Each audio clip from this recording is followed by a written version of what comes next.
नमस्कार, मैं श्रीमती प्रेम परिहार, सहायक आचार्य, राजकीय बांगड़ महाविद्यालय टीटवाना, और हम पढ़ रहे हैं रेशो एनालिसिस, जो बीकॉम पार्ट सेकंड के पेपर फर्स्ट में पढ़ाया जाता है।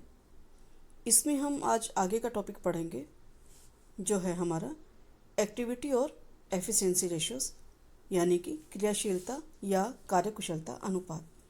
इसके बारे में हम कैसे इसकी गणना की जाती है, कौन कौन से रेशियो इसके अंदर कैलकुलेट किए जाते हैं, उनके बारे में जानकारी लेंगे।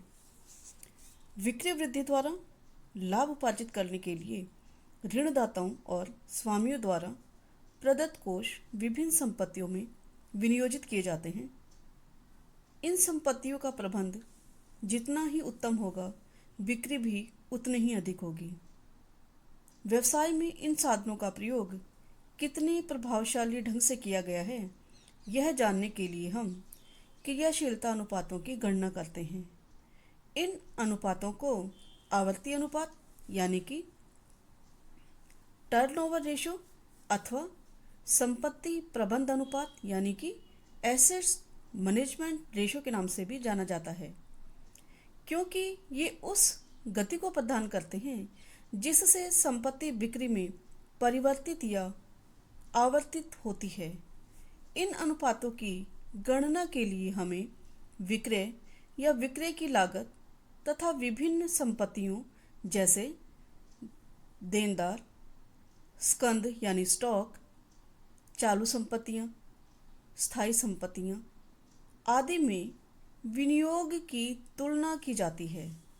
इस प्रकार इस आवर्त अनुपात द्वारा विक्रय मूल्य अथवा विक्रय की लागत और विभिन्न संपत्तियों के बीच के संबंध की गणना की जाती है, यानी इनका हमने कितनी कार्यकुशलता से उपयोग किया है।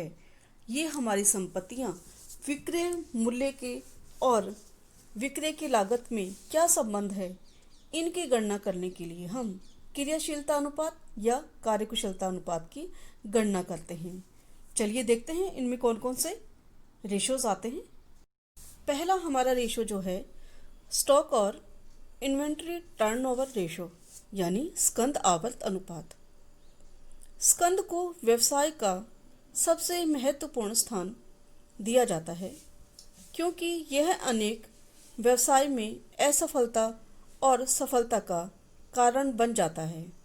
व्यवसाय द्वारा कमाए गए लाभों का स्टॉक से प्रत्यक्ष संबंध होता है, इसलिए एक व्यवसाय में स्टॉक की इतनी मात्रा रहनी चाहिए जो कि विक्रय की तुलना में उचित हो। स्कंद की मात्रा व्यवसाय की मांग को पूरा करने के लिए पर्याप्त होनी चाहिए, लेकिन यह इतनी अधिक भी नहीं होनी चाहिए कि उसमें व्यवसाय की अनावश्यक पूंजी ही फंस जाए और माल के नष्ट होने या उपयोग न होने का डर बना रहे। अतः स्टॉक में लगाई गई पूंजी का औचित्य व मात्रा की पर्याप्तता पर विचार करने के लिए जानने के लिए स्टॉक टर्नओवर रेशो की गणना की जाती है। स्टॉक टर्नओवर रेशो माल के औसत स्टॉक और बेची गई वस्तु की लागत के मध्य संबंध को स्थापित करती है। सूत्र रूप में अगर हम देखें तो कॉस्ट ऑफ गुड्स सोल्ड और सेल्स बटा एवरेज इन्वेंट्री एट कॉस्ट, ये जो है ये सूत्र के रूप में हम इसकी गणना करते हैं। अब सबसे बड़ा प्रश्न ये है कि कॉस्ट ऑफ गुड्स सोल्ड कैसे निकालते हैं, कैसे गणना करते हैं। अलग अलग व्यवसाय में इसकी अलग अलग गणना की जाती है। जैसे व्यवसाय संस्था कैसी है हमारी, उसके आधार पर माल बना के बेचने वाली है या खुद क्रय करके बेचने वाली है, इनके ऊपर हमारी स्टॉक की दशा निर्भर करती है और इन्हीं के आधार पर हम कॉस्ट ऑफ गुड्स सोल्ड की गणना करते हैं। कॉस्ट ऑफ गुड्स सोल्ड हमारा जो होगा उसमें हम प्रारंभिक स्टॉक को शामिल करते हैं और साथ में हमने कितना क्रय किया है और उस क्रय के लिए हमने कितने डायरेक्ट एक्सपेंसेस किए हैं, इनको जोड़ते हुए क्लोजिंग स्टॉक जो हमारा होता है उसको घटा देते हैं, तो हमारे पास में कॉस्ट ऑफ गुड्स सोल्ड की राशि ज्ञात हो जाती है। लेकिन यदि कोई संस्था निर्माण करने वाली संस्था है तो उसकी दशा के अंदर कॉस्ट ऑफ गुड्स सोल्ड कैसे निकालेंगे, उसके लिए हमें ध्यान रखना होगा total cost of production plus निर्मित माल का प्रारंभिक स्टॉक, यानी total cost of production plus हमारा ओपनिंग स्टॉक और माइनस क्लोजिंग स्टॉक अगर करते हैं हम तो हमारी कॉस्ट ऑफ गुड्स सोल्ड ज्ञात हो जाती है। और तीसरी अवस्था ये हो सकती है कि कॉस्ट ऑफ गुड्स सोल्ड के लिए हम क्या करेंगे, हमारी जो सेल्स है उसमें से हम ग्रॉस प्रॉफिट अगर कम कर देते हैं तो विक्रय माल की लागत ज्ञात हो जाती है। अब एक छोटा सा प्रश्न यह भी है कि टोटल कॉस्ट हम कैसे निकालें, टोटल कॉस्ट ऑफ प्रोडक्शन हम कैसे निकालें। तो उसके लिए हमें क्या करना है, हमारा जो रॉ मटेरियल है वो लेंगे हम, रॉ मटेरियल की सामग्री का जितना मूल्य है वो, उसके अंदर हमारे डायरेक्ट लेबर, डायरेक्ट एक्सपेंसेस और मैन्युफैक्चरिंग ओवरहेड या एक्सपेंसेस जो होंगे वो अगर उसमें हम शामिल करते हैं तो इसके द्वारा हम टोटल कॉस्ट ज्ञात कर लेते हैं। कॉस्ट ऑफ गुड्स सोल्ड अलग अलग व्यवसाय में अलग अलग प्रकार से ज्ञात किया जाता है। जब हम क्वेश्चन करेंगे तो ये आप आराम से समझ पाएंगे कि हम कैसे इसकी गणना करते हैं। कई बार ऐसा होता है कि कॉस्ट ऑफ गुड्स सोल्ड नहीं निकाल पाते और न ही क्वेश्चन में कोई पूरी जानकारी दी गई होती है, तो ऐसी दशा के अंदर हम नेट सेल्स ही ले लेते हैं। अब इसी के अंदर है कि हम एवरेज इन्वेंट्री एट कॉस्ट कैसे ज्ञात करेंगे। तो जो हमारा ओपनिंग स्टॉक है उसके अंदर हम क्लोजिंग स्टॉक को शामिल करेंगे, यानी opening stock plus closing stock बटा 2, क्योंकि 2 का हम इसमें भाग दे देंगे तो हमारी एवरेज ज्ञात हो जाएगी। एवरेज निकालना आप जानते हो कि जितनी संख्याएं हम जोड़ते हैं उतनी संख्याओं के अंदर हम उस की मात्रा का भाग दे देते हैं। जैसे closing stock plus opening stock अगर हम करते हैं तो 2 संख्याएं हमारे पास है तो 2 का भाग देंगे हम तो एवरेज निकल आएगा। स्टॉक टर्नओवर रेशो हमें यह बताता है कि वर्ष में कितनी बार स्टॉक का विक्रय और उसका प्रतिस्थापन हुआ है। इससे हमें यह भी पता चलता है कि स्टॉक का प्रयोग उचित रूप से हो रहा है या नहीं। किसी स्टॉक में आवश्यकता से अधिक पूंजी का विनियोग तो नहीं किया गया है, इसलिए यह अनुपात जितना अधिक ऊंचा होता है उतना ही उत्तम माना जाता है। ऊंचे स्टॉक टर्न ओवर रेशो वाली संस्थाएं लाभ की नीची सीमा पर भी अधिक लाभ कमाने योग्य होती है। यहाँ भावी विक्रय में हानि की संभावनाएं कम रहती है, क्योंकि समय पर ग्राहकों की आवश्यकताओं को पूरा किया जा सकता है और व्यवसाय में पूंजी का विनियोग भी समय समय पर स्टॉक के अंदर देखा जा सकता है। परंतु यदि नीचा स्टॉक टर्नओवर रेशो होता है तो इसका मतलब है कि व्यवसाय में अधिक मंदी है, स्टॉक में अधिक विनियोग किया गया है, स्टॉक का गलत ढंग से मूल्यांकन किया गया है और स्टॉक में अप्रचलित सामग्री अधिक होने का खतरा रहता है। लेकिन हमें यहाँ यह भी ध्यान रखना चाहिए कि यदि ऊंचा स्टॉक टर्नओवर रेशो है तो इसका मतलब यह भी हो सकता है कि भावी विक्रय में हमें हानि की संभावनाएं हो सकती है, क्योंकि हम हमारे ग्राहकों की मांग पूरी नहीं करने में असमर्थ हो सकते हैं। तो हमें ये देखना है कि जब भी हम इन्वेंट्री टर्नओवर रेशो की निर्वचन करते हैं तो व्यवसाय की स्थिति का हमें सही तरीके से आकलन करना है, सही तरीके से निर्वचन करना है कि कहीं ऐसा तो नहीं है कि ग्राहक हमारे पास आ रहे हैं पर स्टॉक न होने की वजह से हम उन्हें उचित माल दे ही नहीं पा रहे हैं, और कहीं ऐसा भी नहीं हो कि हमारे पास में माल इतना ज़्यादा पड़ा हो कि वो पड़ा पड़ा ही खराब हो जाए, बाजार में उसकी मांग ही ना रहे। तो इन चीज़ों का हमें ध्यान में रखना है, कैसा हमारा व्यवसाय है उसके बारे में ध्यान में रखते हुए निर्वचन करना है। अगला हमारा जो टर्नओवर रेशो है वो है डेटर्स और रिसीवेबल्स टर्नओवर रेशो।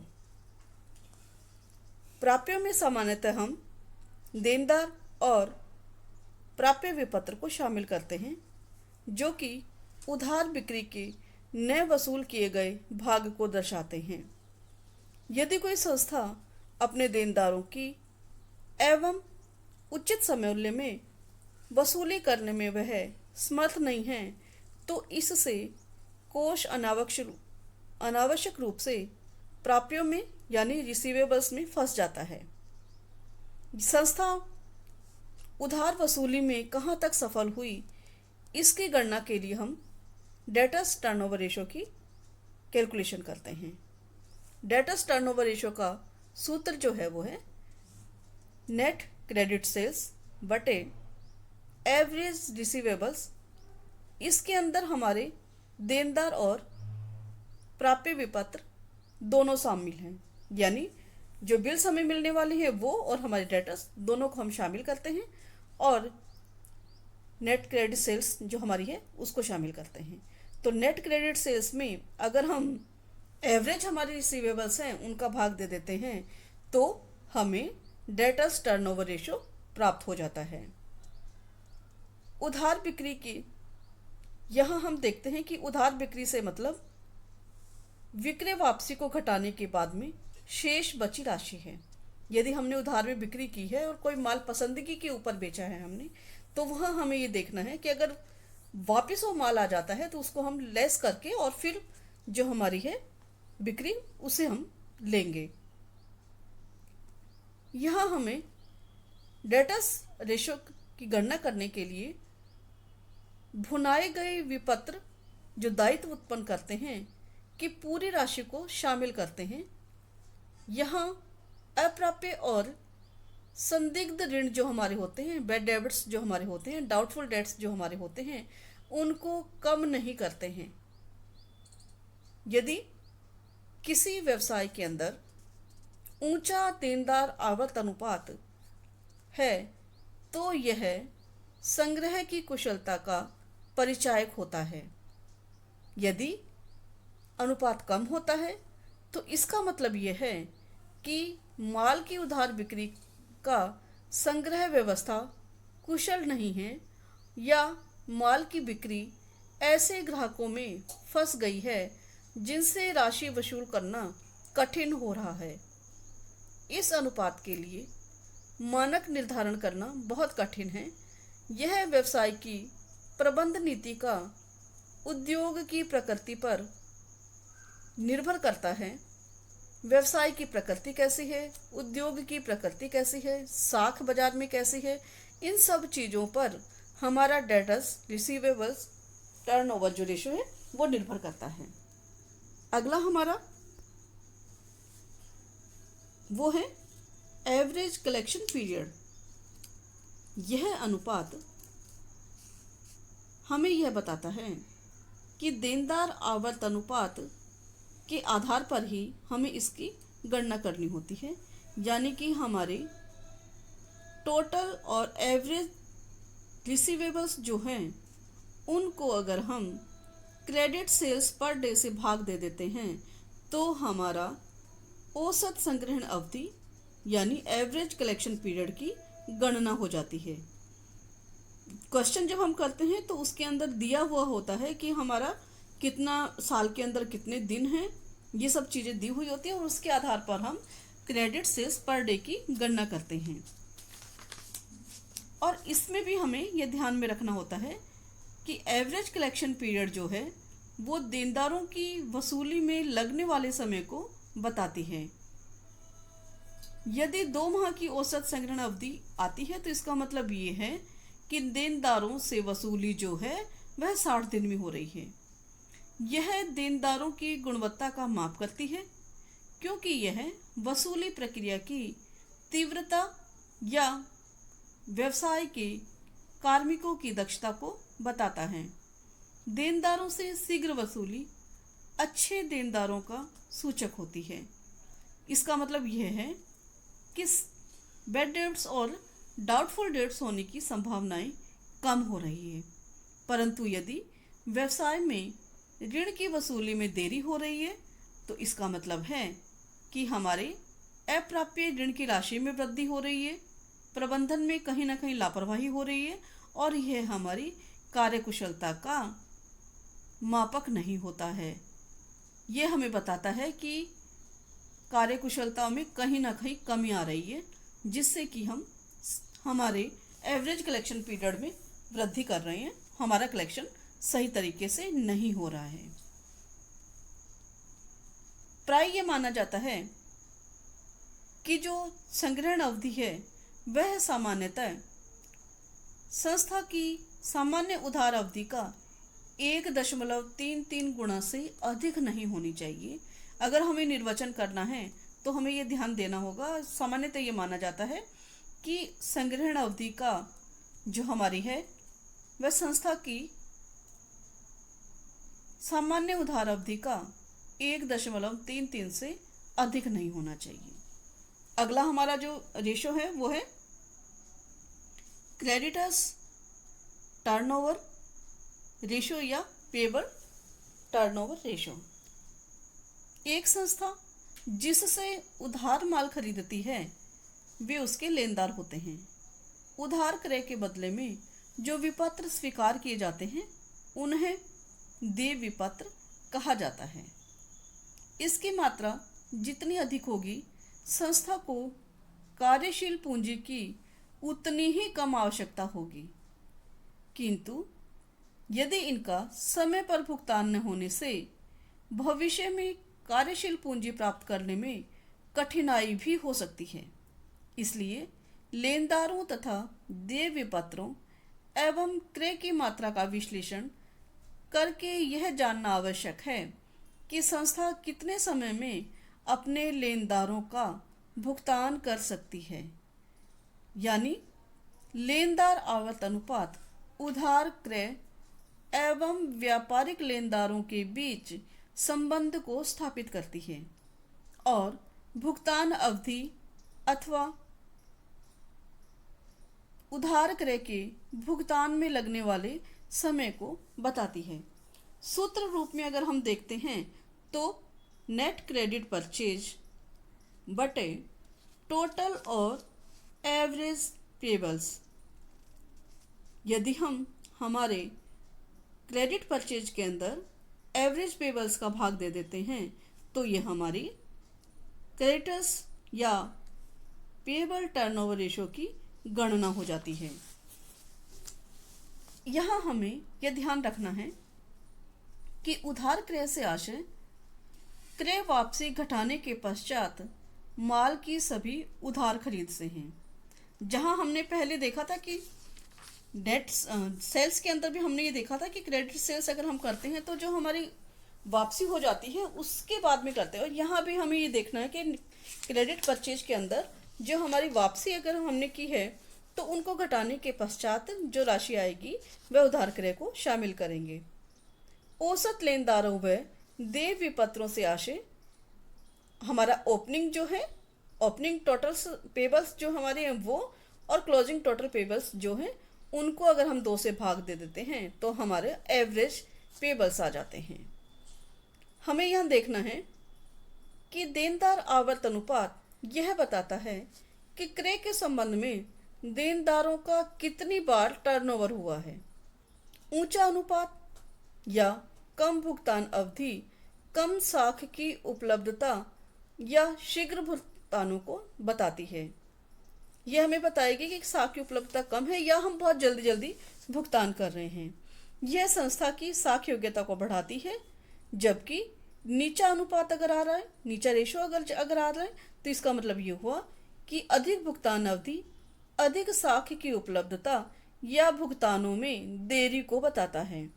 इस प्रकार नीचा अनुपात संस्था की अच्छी तरल स्थिति को बताता है और ऊंचा अनुपात संस्था की खराब तरल स्थिति को बताता है। इसी से मिलता जुलता एक और है जिसको अभी हम पढ़ लेते हैं, वो है डेटर्स वेलोसिटी और क्रेडिटर्स वेलोसिटी। डेटर्स वेलोसिटी करने के लिए हम क्या करते हैं, number of days in a year बटा डेटर्स टर्नओवर रेशो। अभी हमने डेटर्स टर्नओवर रेशो की गणना की थी उस गणना से जो हमारा टर्नओवर निकला है उसको अगर हम number of days in years में भाग दे देते हैं तो हमारा डेटर्स वेलोसिटी कैलकुलेट हो जाएगा, ज्ञात हो जाएगा। ऐसे ही क्रेडिटर्स वेलोसिटी के अंदर हम क्या करते हैं, उसके अंदर number of years in a day, हम number of days in a year को क्रेडिटर टर्नओवर रेशो से अगर भाग दे देते हैं तो हमारा क्रेडिटर्स वेलोसिटी निकल आती है, गणना हो जाती है।